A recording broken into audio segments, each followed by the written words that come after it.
Hello everyone, welcome to Smart Exam. मित्रांनो, आजच्या व्हिडिओमध्ये आपण तुमच्या येणाऱ्या पोलीस भरती 2024वर फोकस करून सामान्य ज्ञान या घटकावरील अतिमहत्त्वाच्या प्रश्नांवर डिटेल ॲनालिसिस करणार आहे. आणि हे सर्व प्रश्न आपण तुमच्या आत्तापर्यंत झालेल्या पोलीस भरती परीक्षांच्या पेपरमधून घेतलेले आहेत. हे सर्व पोलीस भरती PYQ आहेत मित्रांनो. हे सर्व पोलीस भरती प्रिव्हियस इयर क्वेश्चन्स आहेत. त्यामुळे हा व्हिडिओ तुमच्या येणाऱ्या पोलीस भरती 2024साठी खूप महत्त्वाचा ठरणार आहे. चला तर वेळ न घालवता हा अतिमहत्त्वाचा व्हिडिओ स्टार्ट करू. पहा, पहिला प्रश्न, पेंच हे राष्ट्रीय उद्यान कोणत्या जिल्ह्यात आहे? पहा मित्रांनो, पेंच हे राष्ट्रीय उद्यान आहे नागपूर जिल्ह्यात. योग्य उत्तर पर्याय क्रमांक 3 नागपूर. आता आपण राष्ट्रीय उद्यानाबद्दल बोलतोय, तर आपल्या महाराष्ट्रात किती राष्ट्रीय उद्यान आहेत? तर आपल्या महाराष्ट्रात 6 राष्ट्रीय उद्यान आहेत. त्यामध्ये पहिलं आहे ताडोबा राष्ट्रीय उद्यान, ते आहे चंद्रपूर जिल्ह्यामध्ये. त्याची स्थापना 1955 मध्ये झालेली आहे. ओके. त्यानंतर आहे नवेगाव बांध राष्ट्रीय उद्यान, ते आहे गोंदिया जिल्ह्यामध्ये. त्याची स्थापना 1972 मध्ये झालेली आहे. संजीव गांधी राष्ट्रीय उद्यान आहे मुंबई उपनगरमध्ये. त्याची स्थापना 1969 मध्ये झालेली आहे. गुगामल राष्ट्रीय उद्यान आहे अमरावतीमध्ये. त्याची स्थापना 1974 मध्ये झालेली आहे. आणि हे पेंच राष्ट्रीय उद्यान आहे नागपूरमध्ये. त्याची स्थापना 1983 मध्ये झालेली आहे. आणि चांदोली राष्ट्रीय उद्यान आहे सांगली, सातारा, कोल्हापूर, रत्नागिरी या जिल्ह्यामध्ये ते सामावलेले पसरलेले. त्याची स्थापना 2004 मध्ये झालेली आहे. ओके. या प्रश्नापासून एवढी माहिती घेणं आपल्याला गरजेचं आहे. समोरचा प्रश्न, संयुक्त महाराष्ट्र राज्याची स्थापना कोणत्या दिवशी करण्यात आली? पहा मित्रांनो, संयुक्त महाराष्ट्र राज्याची स्थापना 1 नोव्हेंबर 1956 मध्ये करण्यात आली. योग्य उत्तर पर्याय क्रमांक 1 नोव्हेंबर 1956. ओके. आता पहा, द्विभाषिक मुंबई राज्याची स्थापना 1 नोव्हेंबर 1956. त्यामध्ये सौराष्ट्र, गुजरात, मराठवाडा, विदर्भ व मुंबई इलाख्याचा समावेश होता. ओके. आणि 1 मे 1960 रोजी आपल्या महाराष्ट्र राज्याची स्थापना झाली आणि त्याचे पहिले मुख्यमंत्री होते यशवंतराव चव्हाण. ओके. त्यानंतर समोरचा प्रश्न पाहूया, पांढरे सोने कशाला म्हटले जाते? पहा मित्रांनो, पांढरे सोने कापसाला म्हटले जाते. ओके. योग्य उत्तर पर्याय क्रमांक 3 कापूस. आणि एक महत्त्वाचा प्रश्न विचारला जातो मित्रांनो, की जे मूलद्रव्य, त्या मूलद्रव्याबद्दल जर बोललं की पांढरे सोने मूलद्रव्यात कशाला म्हटलं जातं, तर ते प्लॅटिनमला म्हटलं जातं. ओके. चला समोरचा प्रश्न पाहूया, चंद्रपूर जिल्ह्यात डॅश डॅश या ठिकाणी युद्ध साहित्य निर्मितीचा कारखाना आहे. कोणत्या ठिकाणी? भद्रावती येथे. योग्य उत्तर पर्याय क्रमांक 4 भद्रावती. पहा, चंद्रपूर जिल्ह्यात भद्रावती या ठिकाणी युद्ध साहित्य निर्मितीचा कारखाना आहे. कोळशाच्या खाणी आणि कोळशावर आधारित ऊर्जा प्रकल्पांमुळे चंद्रपूरला काळ्या सोन्याचं शहर देखील म्हटलं जातं. ओके. आणि चंद्रपूर हे कोणत्या नदीकाठी वसलेले? इरई नदीकाठी वसलेले. ओके. आणि या जिल्ह्यात किती तालुके आहेत? 15 तालुके. हे देखील लक्षात ठेवायचे. समोरचा प्रश्न, कोणत्या झाडाचे लाकूड आग पेट्याच्या काड्या बनविण्यासाठी वापरले जाते? पॉप्लर. योग्य उत्तर पर्याय क्रमांक 3 पॉप्लर. पॉप्लर झाडाचे लाकूड आग पेट्याच्या काड्या बनविण्यासाठी वापरले जाते. ओके. आता काही महत्त्वाचे पॉईंट पहा, तर झाड किती जुने आहे हे दर्शवण्यासाठी झाडाच्या खोडावरील नैसर्गिक खूण आहेत या रिंगांची संख्या मोजून झाडाचे वय निश्चित केले जाऊ शकते. ओके. आणि आग पेट्यातील काडीवर फॉस्फरस हा पदार्थ असतो, हे लक्षात ठेवा. आणि आग पेटीच्या घर्षक पृष्ठभागावर लाल फॉस्फरस असतो आणि आग पेटीतील काडीचा जो वरचा भाग आहे त्या वरच्या बाजूला पोटॅशियम क्लोराईड असतं. ओके. समोरचा प्रश्न, विदर्भाच्या डॅश डॅश या भागात मोठ्या प्रमाणावर खनिज साठा आहे. विदर्भाच्या कोणत्या भागात आहे रे? तर तो पूर्व भागात आहे. ओके. योग्य उत्तर पर्याय क्रमांक 1 पूर्व. पहा, विदर्भाच्या पूर्व भागात मोठ्या प्रमाणावर खनिज साठा आहे. ओके. आधी हे तर झालं विदर्भाचं. आता महाराष्ट्रात कोणते खनिज कोठे ते देखील आपण थोडक्यात पाहूया. पहा, जो मॅंगनीचे खनिज ते आपल्या विदर्भामध्ये नागपूर, भंडारामध्ये भेटतं आणि आपल्या सिंधुदुर्गमध्ये भेटतं. तसंच लोह खनिज चंद्रपूर, गडचिरोली, भंडारा, गोंदिया, नागपूर विदर्भामध्ये भेटतं आणि आपल्या सिंधुदुर्गमध्ये भेटतं. ओके. त्यानंतर बॉक्साईट आपल्या इथे कोल्हापूर, रत्नागिरी, रायगड, ठाणे, सांगली, सातारा आपल्या पट्ट्यामध्ये भेटतं. त्यानंतर क्रोमाईट आहे विदर्भात भंडारा, गोंदिया आणि कोकणात सिंधुदुर्ग, रत्नागिरी येथे भेटतं. अर्बक आहे ते पूर्णपणे पूर्व विदर्भातच भेटतं. आणि डोलोमाईट आहे ते यवतमाळ, गडचिरोली, नागपूर, चंद्रपूर आणि रत्नागिरीमध्ये आढळते. हे देखील महत्त्वाचे पॉईंट आपल्याला परीक्षेच्या दृष्टीने लक्षात ठेवायचे. समोरचा प्रश्न, केंद्रीय कापूस संशोधन केंद्र पुढीलपैकी कोणत्या ठिकाणी आहे? पहा मित्रांनो, केंद्रीय कापूस संशोधन केंद्र नागपूरमध्ये आहे. योग्य उत्तर पर्याय क्रमांक 3 नागपूर. ओके, आत्ताच मी तुम्हाला सांगितलं कापसाला पांढरं सोनं म्हणून संबोधलं जातं आणि पांढऱ्या सोन्याचा जिल्हा म्हणून कोणता जिल्हा ओळखला जातो, तर तो आहे यवतमाळ. ओके, आणि कापसाच्या पिकाला आवश्यक असणारी जी काळी कसदार मृदा व कोरडे हवामान असतं. ओके, काळी कसदार मृदा आहे तिला काळी कापसाची मृदा आपण म्हणतो आणि कापसाच्या पिकाला कोरडा हवामान उपयुक्त आहे. ओके, कॅल्शियम आणि पोटॅशियमने समृद्ध असलेली लॅटराईट माती कापूस पिकवण्यासाठी योग्य आहे हे देखील लक्षात ठेवा. आणि दक्कन पठाराच्या ज्वालामुखीय क्रियाकल्प हवामानाच्या वेळी मोठ्या प्रदेशात पसरलेल्या लावाच्या परिणामी ही माती काळी कापसाची तयार झाली. ओके, त्यानंतर समोरचा प्रश्न, श्रद्धा, सबुरी, स्वाती, शांती या कोणत्या पिकाच्या जाती आहेत? श्रद्धा, सबुरी, स्वाती, शांती या ज्वारी पिकाच्या जाती आहेत. योग्य उत्तर पर्याय क्रमांक 1 ज्वारी. ओके, आता आणखीन कोणकोणत्या ज्वारीच्या जाती, तर त्यामध्ये टेसपुरी, सातपानी. त्यानंतर गहू, ऑप्शनमध्ये पाहूया गहूची जात आहे महत्त्वाची आहे ती सोनालिका आहे. ओके, त्यानंतर आहे करण नरेंद्र, करण वंदना, पुसा यशस्वी, करण श्रिया आणि सगळ्यात महत्त्वाची जी आहे ती कल्याण सोना आणि त्यानंतर लोकवन. ओके, त्यानंतर तांदळाची कोणकोणती जाते? बासमती, आंबेमोहोर, सोना, मसुरी, कोलम, चंपा, जिरगा. आणि कापसाच्या जाती कोणकोणत्या? गॉसिपियम, आर्बेरियम, हिरसुरम, हर्बेशियम. ओके, त्यानंतर समोरचा प्रश्न, आणि इथे पहा मकाची फेमस कोणती जाते? आफ्रिकन टॉल ही मकाची फेमस जाते चाऱ्यासाठी घेतलेली जाते. ओके, खालीलपैकी कोणता हरितगृह वायू नाही? हरितगृह वायू कोणता नाही, तर तो हायड्रोजन. योग्य उत्तर पर्याय क्रमांक 3 हायड्रोजन. आता पहा हरितगृह वायू याच्याद्वारे पृथ्वीच्या पृष्ठभागाजवळ उष्णता अडवण्यात येते. ओके, आता हरितगृह वायू कोणकोणते ते देखील आपल्याला महत्त्वाचं आहे. त्यामध्ये कार्बन डायऑक्साईडचा समावेश आहे. त्यानंतर क्लोरोफ्लोरोकार्बन हा देखील हरितगृह वायूमध्ये येतो. त्यानंतर मिथेन, नायट्रस ऑक्साईड आणि पाण्याची वाफ हे सर्व हरितगृह वायू आहेत. ओके, आणि जो हायड्रोजन आहे तो हरितगृह वायू नाही आहे. ओके, त्यानंतर समोरचा प्रश्न, नागपूर हे शहर डॅश डॅशद्वारे संस्थापित केले गेले आणि नंतर ते डॅश डॅशच्या सत्तेखाली मराठा साम्राज्याचा भाग बनले. तर ते गोंडद्वारे स्थापित केले आणि नंतर ते भोसल्यांच्या सत्तेखाली मराठा साम्राज्याचा भाग घेतले. ओके, मग योग्य उत्तर पर्याय क्रमांक 1 गोंड भोसले. समोरचा प्रश्न, जगात एकूण किती महासागर आहेत रे? जगात एकूण 5 महासागर आहेत. योग्य उत्तर पर्याय क्रमांक 3 5. ओके, आणि हे जगात 5 महासागर आहेत आणि या महासागरांनी पृथ्वीवर 71% पृष्ठभाग व्यापला हे लक्षात ठेवा. ओके, आणि ते 5 महासागर कोणकोणते? तर त्यामध्ये पॅसिफिक महासागर, अटलांटिक महासागर, हिंदी महासागर, दक्षिण महासागर आणि आर्क्टिक महासागर. ओके, समोरचा प्रश्न पाहूया,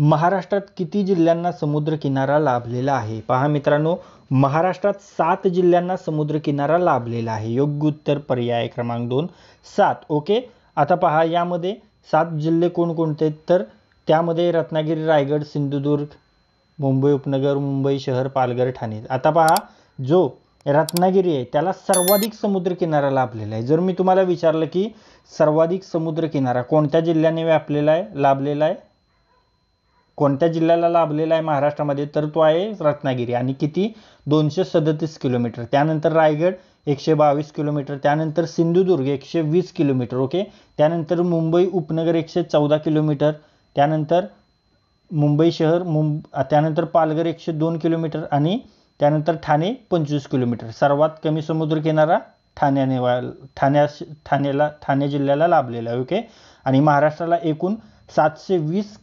किलोमीटरचा सागरी किनारा लाभलेला आहे. ओके, हे देखील लक्षात ठेवायचे. त्यानंतर समोरचा प्रश्न, नाटू नाटू या गाण्याचे संगीतकार कोण आहेत? पहा मित्रांनो, नाटू नाटू या गाण्याचे संगीतकार आहेत एम किरवाणी. योग्य उत्तर पर्याय क्रमांक 3 एम किरवाणी. आता हे नाटू नाटू गाणं कोणत्या चित्रपटातील आहे? RRR या चित्रपटातील आहे. ओके, आता हे नाटू नाटू गाणं RRR या चित्रपटातील आहे आणि या गाण्याला गोल्डन ग्लोब 2022च्या पुरस्काराने सन्मानित करण्यात आलेलं, गौरवण्यात आलेलं आहे. ओके, समोरचा प्रश्न, 2023 हे वर्ष खालीलपैकी कोणते वर्ष म्हणून साजरे केले गेले? तर जागतिक तृणधान्य वर्ष. ओके, योग्य उत्तर पर्याय क्रमांक 2 जागतिक तृणधान्य वर्ष. ओके, या उपक्रमाच्या माध्यमातून देशांतर्गत तसेच जागतिक पातळीवर भरड धान्यांचा वापर वाढविणे हे आपलं उद्दिष्ट ठरवण्यात आलं होतं. ओके. आणि संयुक्त राष्ट्र महासभेने मार्च 2021 मध्ये आपल्या 75व्या अधिवेशनात 2023 हे बाजरीचे आंतरराष्ट्रीय वर्ष असं घोषित केलं होतं. ओके. हे देखील लक्षात ठेवायचे. समोरचा प्रश्न, खालीलपैकी कोणाला पद्मविभूषण 2023 हा पुरस्कार मिळालेला नाही? तर ते आहे दीपक दर यांना. योग्य उत्तर पर्याय क्रमांक 3 दीपक दर. ओके. आता पहा 2023 या वर्षात एकूण 106 पद्म पुरस्कार देण्यात आले होते. त्यामध्ये 6 पद्मविभूषण आहेत, 9 पद्मभूषण आहेत आणि 91 पद्मश्री आहेत. ओके. आता पद्मविभूषण मिळवणाऱ्या व्यक्ती किती आहेत? तर ते आहेत 6. ओके. त्यामध्ये बाळकृष्ण दोषी आहेत गुजरातचे, साहित्यामध्ये त्यांना भेटलेला आहे हा पुरस्कार. ओके. दिलीप महालनोबिस आहेत पश्चिम बंगालचे, मेडिसिनमध्ये मिळालेला आहे. मुलायम सिंग यादव आहेत उत्तर प्रदेशचे, सार्वजनिक क्षेत्रामध्ये मिळालेला आहे पद्मविभूषण त्यांना. त्यानंतर झाकीर हुसेन आपल्या महाराष्ट्राचे कला क्षेत्रामध्ये, MS कृष्णा कर्नाटकचे सार्वजनिक क्षेत्रामध्ये, श्रीनिवास वर्धन ते विज्ञान व इंजिनिअरिंग या क्षेत्रामध्ये त्यांना मिळालेले आहे. आणि हे जे दीपक दर आहेत ऑप्शनमध्ये, या दीपक दर यांना पद्मभूषण पुरस्कार मिळालेला आहे. ओके. पद्मविभूषण नाही. समोरचा प्रश्न, युनेस्को या आंतरराष्ट्रीय संस्थेचे मुख्यालय कोठे आहे? युनेस्को या आंतरराष्ट्रीय संस्थेचे मुख्यालय पॅरिस येथे आहे. योग्य उत्तर पर्याय क्रमांक 4 पॅरिस. ओके. आता महत्त्वाच्या संस्था मी तुम्हाला सांगणार आहे आणि त्याचे मुख्यालय कोठे ते सांगणार आहे. ओके. आता आंतरराष्ट्रीय नाणेनिधी, ओके, IMF याचं मुख्यालय वॉशिंग्टन DC मध्ये. ओके. त्याची स्थापना 1945 मध्ये झाली होती. UN संयुक्त राष्ट्र संघटना याची स्थापना 1945 मध्ये झालेली आहे आणि त्याचं मुख्यालय आहे न्यूयॉर्कमध्ये. ओके. त्यानंतर जागतिक बँकेचं मुख्यालय देखील वॉशिंग्टनमध्येच आहे. त्यानंतर जागतिक व्यापार संघटना WTO याचं मुख्यालय आहे जिनिवामध्ये. ओके. त्यानंतर युनेस्को आत्ताच आपण पाहिलं पॅरिसमध्ये, इंटरपोलचं मुख्यालय लियान फ्रान्समध्ये आणि जागतिक कामगार संघटनेचं मुख्यालय आहे जिनेवामध्ये. ओके. त्यानंतर जिनेवा स्वित्झर्लंड येथे. समोरचा प्रश्न, भारतातील पहिली पाण्याखालून धावणारी मेट्रो ट्रेन ही कोठे सुरू झाली? पहा, भारतातील पहिली पाण्याखालून धावणारी मेट्रो ट्रेन ही कोलकात्यामध्ये सुरू झाली. ओके. योग्य उत्तर पर्याय क्रमांक 3 कोलकाता. ओके. आता काही महत्त्वाचे पॉईंट जर बोलायचं झालं तर कोलकाता मेट्रो ही भारतातील पहिली मेट्रो आहे हे लक्षात ठेवा. आणि सुरुवात कधी झाली होती? 1984 मध्ये. आणि महाराष्ट्रातील पहिली मेट्रो मुंबईमध्ये, ती कधी झाली होती? 2014 मध्ये. आणि भारतातील पहिली रेल्वे बोरीबंदर ते ठाणे दरम्यान धावली होती कधी? 16 एप्रिल 1853 मध्ये. समोरचा प्रश्न, भारत देशातील सर्वात मोठी ऊर्जा निर्मिती करणारी कंपनी कोणती? पहा, भारतातील सर्वात मोठी ऊर्जा निर्मिती करणारी कंपनी आहे NTPC. योग्य उत्तर पर्याय क्रमांक 2 NTPC. ओके. NTPCचं पूर्ण रूप काय आहे? तर नॅशनल थर्मल पॉवर कॉर्पोरेशन. काय आहे NTPCचे पूर्ण रूप? National thermal power corporation. आणि ही एक भारतीय सार्वजनिक क्षेत्रातील हा उपक्रम आहे. ओके. जो वीज निर्मिती करतो. आणि NTPCचं मुख्यालय नवी दिल्ली येथे आणि मुख्य कार्य काय? तर राज्य विद्युत मंडळांसाठी वीज निर्मिती आणि वितरण करणे. समोरचा प्रश्न, इस्रोला नासाकडून 2023 मध्ये कुठला उपग्रह प्राप्त झाला? इस्रोला नासाकडून 2023 मध्ये निसार हा उपग्रह प्राप्त झाला. योग्य उत्तर पर्याय क्रमांक 2 निसार. ओके. आता निसार काय? तर फुल form NASA ISRO synthetic aperture radar. Okay. आता इस्रोबद्दल बोलायचं झालं तर अध्यक्ष आहेत S सोमनाथ, मुख्यालय बेंगळुरू येथे. ओके. स्थापना इस्रोची 15 ऑगस्ट 1969 मध्ये झालेली आहे.